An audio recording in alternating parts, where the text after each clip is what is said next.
আসুন না অচেনা এই নগরটাকে বা এই শহরটাকে একটু অন্যভাবেই দেখি। নিজের ইচ্ছেরও তো কম বেশি একটু মূল্য দিই।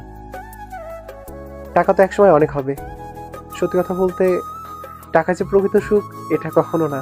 আবার অর্থহীন মানুষের কোনো মূল্যও নেই এই পৃথিবীতে। তো সবকিছুর মাঝে নিজেকে ছড়িয়ে দিতে এবং নিজের মনকে আলোকিত করতে একটু ঘোরাঘুরির প্রয়োজন প্রত্যেকটা মানুষের জীবনে আছে। তো সেভাবে চেষ্টা করলাম যে জীবনে কিছুটা সময় হলেও একটু ঘোরাঘুরি করি। সত্যি কথা বলতে ফ্রেন্ড সার্কেলের সাথে খুবই কম ঘোরাঘুরি হয়, আর আমার ফ্রেন্ড সার্কেলের সংখ্যা অনেক কম। আর যাদের সাথে আজকে এসেছে ঘুরতে তারা সবাই প্রায় আমার সিনিয়র বড় ভাই। তো তারপরেও তারা যেভাবে আমাকে আগলে রাখে এবং তাদের কাছে যে চাওয়া পাওয়া বা নিজের যে ইচ্ছা, সত্যি তারা সবসময় পূরণ করার চেষ্টা করে। সেই বিষয় নিয়ে আজকে উদ্যোগ নিয়েছিলাম যে বিনোদিয়া পার্কে যাব, এবং তারা আমার কথা রেখে সবাই গুছিয়ে গাছে আসছিল এবং আমরা অবশেষে বিনোদিয়া পার্কে গেছিলাম। সেখানকার যে আসবাবপত্র ছিল,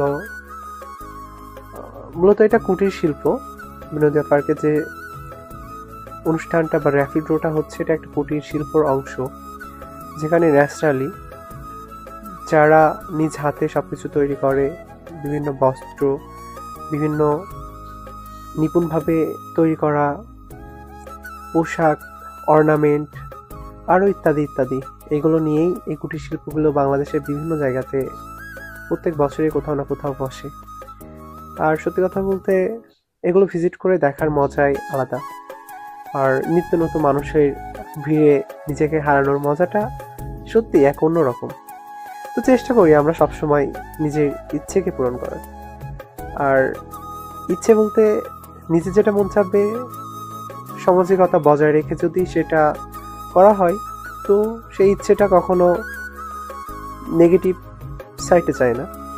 তবে পজিটিভলি ভাবে কিন্তু নিজের ইচ্ছে পূরণ করা সম্ভব। আর এখন যে সময়টা চলছে, এখন সবাই প্রচুর নেগেটিভ মাইন্ডেড, যে কোনো বিষয় নিয়েই অতিরিক্ত ভেবে ফেলে বা অনেক কিছু আবিষ্কার করে। আসলে এই জেনারেশনটা হয়তো অনেক স্মার্ট জেনারেশন, যাদের এত স্মার্টিকতা ভিতরে ভরা যে বললে তারা বাংলাদেশ বুঝে ফেলে, আরও ইত্যাদি ইত্যাদি। যাই হোক, কাউকে ছোট করার জন্য কথাগুলো বললাম না, যতটুকু আমার মনে হলো বা যতটুকু আমি বুঝি আমার জায়গা থেকে আমি কথাগুলো বললাম। আর এই যে দোকানপাটগুলো মেলাতে এই যে ভাই আপুরা এই জিনিসপত্রগুলো বিক্রি করছে, তারা অনেক স্মার্ট অ্যান্ড অনেক সুন্দরভাবে সবাইকে বুঝিয়ে সবার কাছে সেল করছে। আর আমাদের রাহান ভাই কোনটার কি কাজ এগুলো আমাদেরকে দেখাচ্ছে। সত্যি কথা বলতে বিবাহিত মানুষের অনেক এক্সপিরিয়েন্স থাকে, অ্যান্ড সিনিয়র পার্সনদের সাথে মিশলে অনেক কিছু শেখা যায়, অনেক কিছু বোঝা যায়, অনেক নিয়ম কানুন ইত্যাদি ইত্যাদি বিষয় ভাবা যায়। দায়িত্ব কর্তব্য কি সেগুলো ছোট্ট জীবনে অল্প সময়ে বোঝা যায় সিনিয়র ভাইদের সাথে মিশলে। তো যাই হোক, আজকে বিনোদিয়া পার্কের এই ভিউটা বা এই যে ভিডিওর যে সময়টা আমি সবকিছু আপনাদের দেখানোর চেষ্টা করেছি, আশা করি সবাই ভালো লাগবে।